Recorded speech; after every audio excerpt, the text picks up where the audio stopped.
Alors, voici les 6 étapes importantes après votre déclaration d'intérêt dans Arima. Après votre déclaration d'intérêt, ou DI, voilà les 6 étapes qui vont suivre.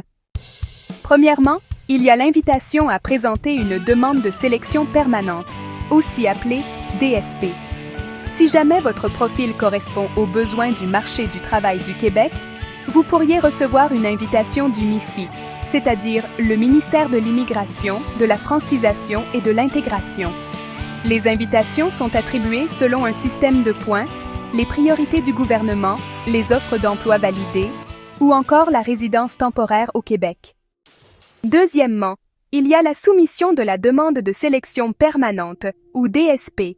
Une fois que vous êtes invité, vous avez 60 jours pour compléter la demande officielle, payer les frais de traitement et fournir tous les documents justificatifs requis, comme les diplômes, les attestations d'emploi, les tests de langue et tout ça. Alors, à cette étape, le MIFI vérifie l'exactitude des informations que vous avez fournies et peut, en fait, demander des documents supplémentaires avec une liste personnalisée. Il est aussi possible qu'on vous convoque à une entrevue si besoin. Honnêtement, cette étape peut prendre plusieurs mois, tout dépend de la complexité de votre dossier.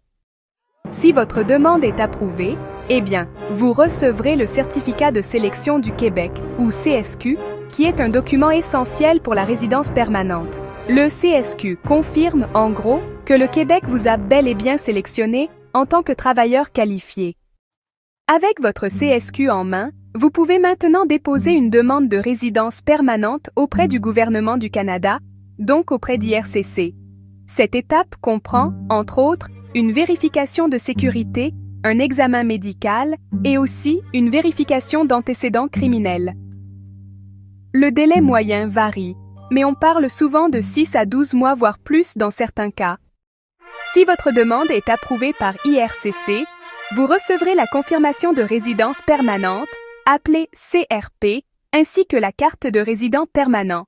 À ce moment-là, vous pouvez alors vous établir officiellement au Québec comme résident permanent.